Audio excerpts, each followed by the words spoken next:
Hey everyone, Coach Mike here, and welcome back to another episode of the Language of Leadership podcast.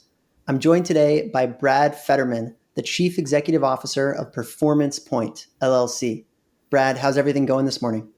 It's going great. I'm excited to be here. It's a little early on our side, but I'm enjoying it, and I'm glad that I'm starting early.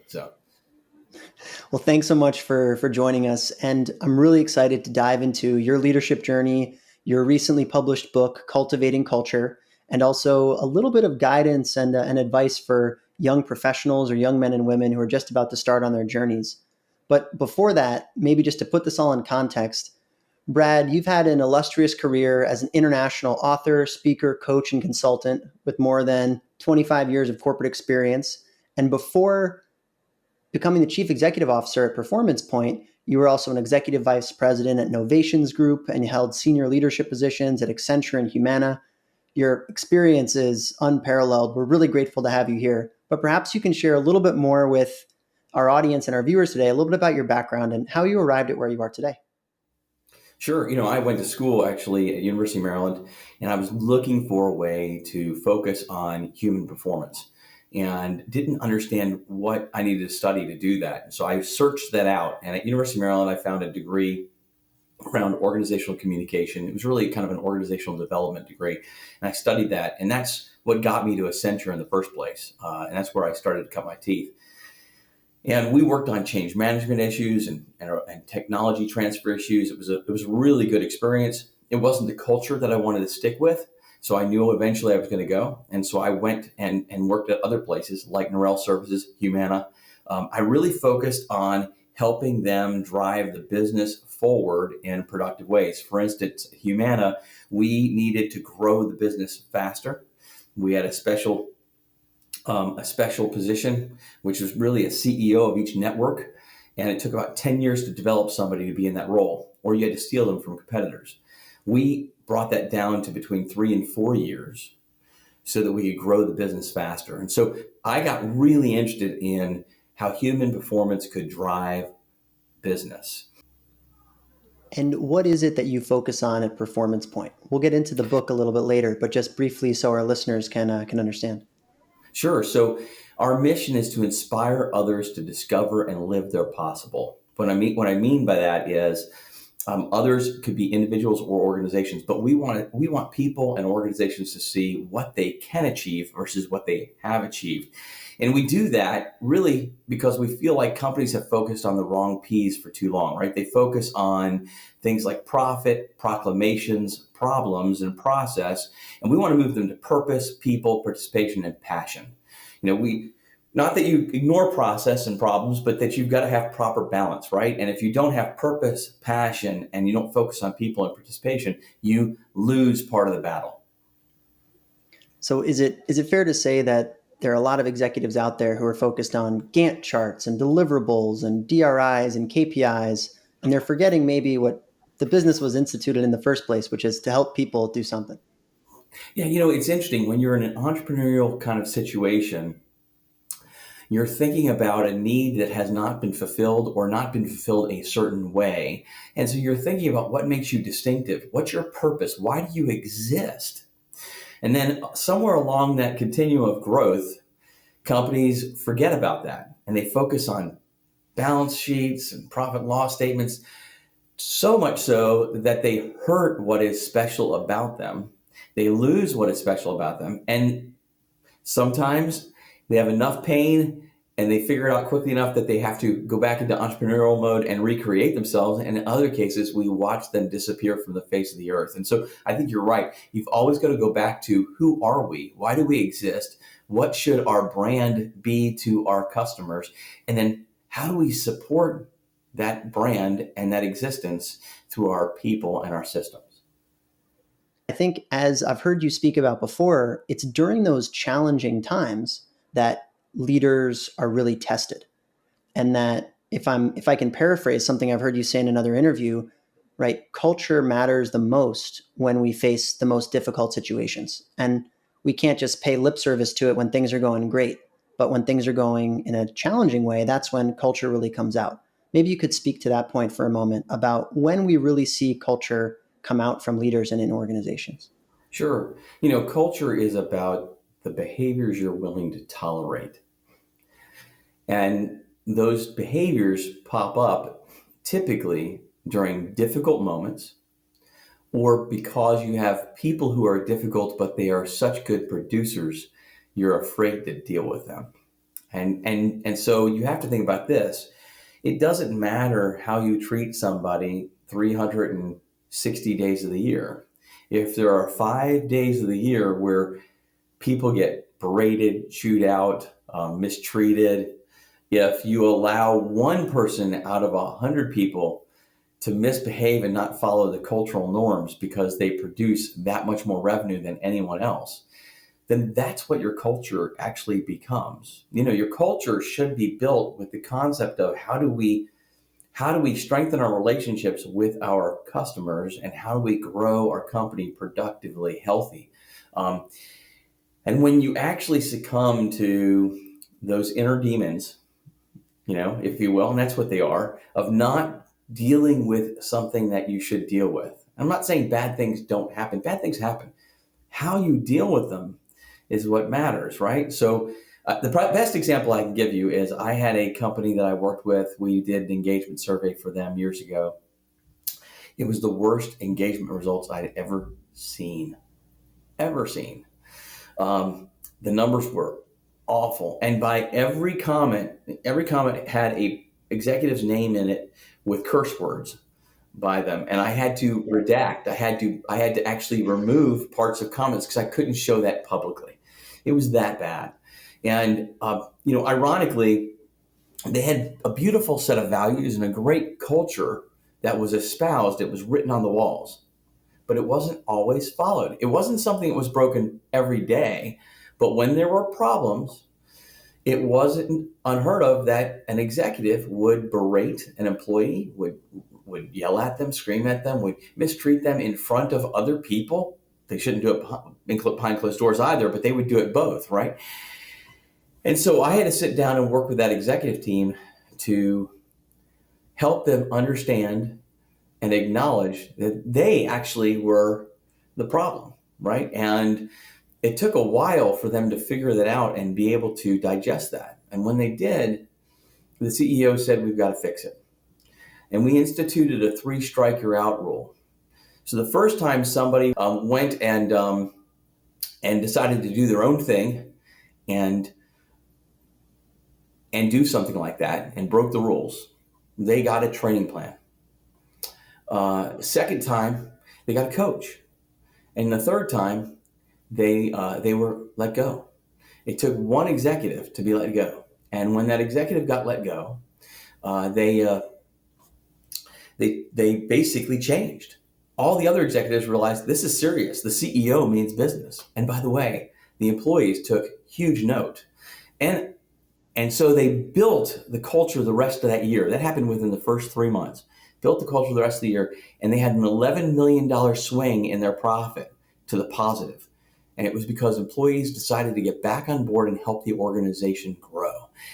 Previous to that, they had created ways to be a drag on the growth of the company. So that's the impact of culture, is it drives your success, whether you realize it or not. And sometimes you're trading larger success for smaller success because you're thinking about a person and that person being good, but you're not thinking about the impact that that person has on everyone else they work with.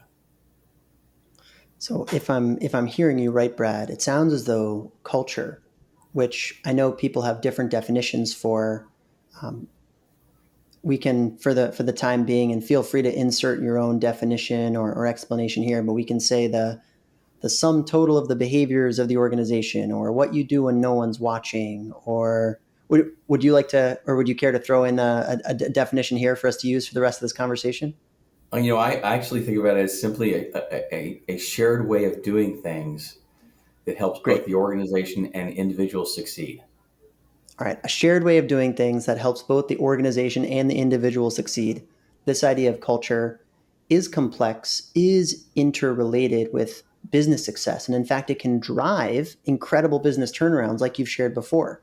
But it's not necessarily easy to master. There are Mm-mm. tricky components of it, and it's only as good as that 365th day, not just 360. Am I on the right track so Correct. far? Correct. That's absolutely right. And I think the biggest mistake people make is they build it around a person. And it's not about a person, it's about a business. Hmm. They build it around, they adopt values that sound good, but they don't necessarily adopt values that help them move the business forward. And so I think culture is bigger than a person, and it's bigger than likes and dislikes. It's about a shared way of doing things that helps drive a business forward. And I think we have to remember that. And it should survive a CEO. You might tweak it slightly, but it should survive any one person because it's about your organization, your business, and its success. Can you share with us a little bit more about what your experiences working with a diverse group of colleagues and clients has led you to believe about diversity and equity inclusion in the workplace? The biggest lesson I have is that we are all more alike than we think we are. You know, that when I travel and I learn about other cultures, I actually learn more about myself in some ways than anything else. It's a great way to become more self-aware, seeing the differences. But the biggest lesson learned is that we all have learned different ways to think about things, to communicate, gestures, um, and yet they're representative of a lot of the same things. When I go anywhere, people want to feel cared for and loved. They want a sense of pride. They want to be able to take care of themselves. You know, there are universal kinds of desires and experiences that we all have, and yet we get lost in the details rather than the bigger picture. And I think if we were more curious about one another, we could teach each other so much. And that I think is the power of diversity is you come up with so much better solutions, ideas that are reflective of a broader audience, and you can connect with so many more people in such a positive way, and it makes your life richer in the process. Having been in various positions of leadership in a company that I started and having served in other companies and nonprofits as well, I think sometimes I've fallen into the trap, and I'll raise my hand and be the first person to say that I think maybe I've made the mistake in the past of treating culture or culture creation as an event, saying this quarter or this year, we're going to have a culture day, or we're going to spend 6 hours on an offsite discussing culture. The post-it notes are beautiful. The whiteboard is great. We have this awesome action plan. And things do get followed up on, but the result isn't necessarily what we're looking for. The book, Cultivating Culture, that you wrote, almost to me seems like the brushing teeth, the daily push ups, the daily drinking water of what culture should be, which is the Yeah. short, habitual actions that teams can take, not only to create the change in culture, but to really manifest it in the long run. Am I on the right track here, or is that just a totally weirdo comparison? No, you are completely on the right track. You're absolutely right. I believe that most culture efforts have been a couple things. One, top down, and they're event based. What this book does is it changes it to, you're right, a habit structure that is shared and is ongoing. And I think that that is the biggest difference. And it's done in a way that anyone can pick up the book and do it. It's written in a way that you don't have to be special. You don't have to be the leader. Anybody can do it and make it happen. I think that's powerful. And it creates an opportunity for any team in an organization to better themselves. If you're waiting for the organization to build the culture you want, don't. Do it for your team. Be the bubble in an organization that is struggling where people say, I got want to work here, right? This is fantastic. And we're making things happen. I think that's the power of it. What do you think are these big changes that we're facing right now within the workplace? And then what does that mean for culture? Sure. We're facing a lot of change. One is the hierarchy itself is kind of dying. It was built a long time ago based on getting people to do things they didn't want to do. That's where the hierarchy came from. It came from the military use years ago. And now you've got software systems and tools that allow you to create more networked kinds of environments. And so going up the chain of command and down the chain of command doesn't make sense when I can go over here and get the answer I need. And so you're seeing this breakdown of a hierarchy. It also means that the leadership role becomes a little less important. in some ways, and that your interactions with your manager may be fewer or farther between compared to other people you work with. You've got more diversity in the workplace, which means you've got to figure out how to work across generations, across different cultures, religions, races. So much is changing. I view culture as that stable force. It's kind of that glue that holds things together. People are just tired after the last 2 years of COVID, and they need something to hang their hat on, if you will. I know that's an expression, but they need something to hold on to that's steady, and that's culture. I actually say culture is to recruiting and retention as food is to hunger. And right now, people are hungry, and that's why you're seeing people leave. They're looking for places that provide meaning in work. They're looking for places that are healthy to work in, that provide an ability to integrate work and life in a way where you don't have conflict, or as much conflict between work and life. And the companies that are doing that well are faring better than the companies that aren't. You've got Wall Street companies in the United States that are giving six-figure bonuses, Peloton bikes and subscriptions, and they're still losing people, right? And yet you have other companies that are saying, I'll pay you less, but I'll let you live, right? I'll pay you fairly, but I'll let you have a life, and you'll know that you're doing something good for not only for the company, but for your broader community. And I've seen people opt out and do that instead of getting paid big, big money, because they're beginning to realize we go around the earth once, right? We have one shot, and I can't spend it miserable with a lot of cash, and usually with very little time to spend it, right? For experiences. I can buy lots of stuff, but I can't really enjoy myself and feel like I'm making this place better. And so you're seeing a big shift in values and expectations that companies need to start paying attention to. And unfortunately, what I'm hearing from a lot of people who are in the older generations is these people are so entitled, right? They think the younger generation isn't willing to work like they did. Well, the younger generation is basically saying, I'm not willing to trade my life for work. I work to live. I don't live to work. And companies and older generation folks are going to have to start paying attention to that, because I don't think it's going away anytime soon. As a young professional or as a student maybe wanting to enter the workforce soon, what are some of the questions that you might be asking yourself? Or what's some of the guidance that you might provide to them on how to identify a company with a strong, positive culture? Well, the first thing I would let you know is that the good news is that the world is more transparent today than it ever has been. There are so many sites that you can go on and you can actually find out more about the real deal of a company. And I would encourage you to do it. There are organizations that are getting awards about the best place to work and all these other things. And then you go on to a site like Glassdoor and you see something that's very, very different.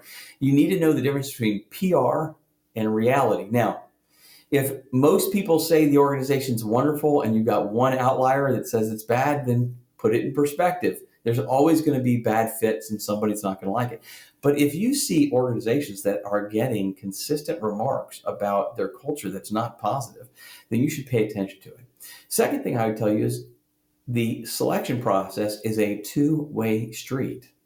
It is as much your decision as it is the company's decision. And you should be prepared to interview the company, and not just interview the company, ask the company to talk to different people in different parts of the organization so that you can get a feel for the way different people feel about the organization. Maybe even ask it to talk to some people who have left the organization and see why they left and how they feel about the organization. To me, you need to be able to make a really solid decision. And so you need to interview the company as much as they interview you.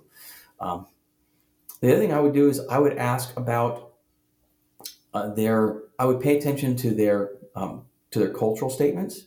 And when you interview a company, if they say we respect our employees, then they say, can you help me understand how you do that? What does that look like? Give me an example of a time when you respected your employees. And by the way, Follow-up question. Give me an example of time when you fell short and tell me what you did about it. So you really have to get good at asking those types of questions. Thank you so much, Brad. Been great to talk to you. We'll keep Thank in you. touch. Appreciate it. You got it. Thank you. Bye. Bye.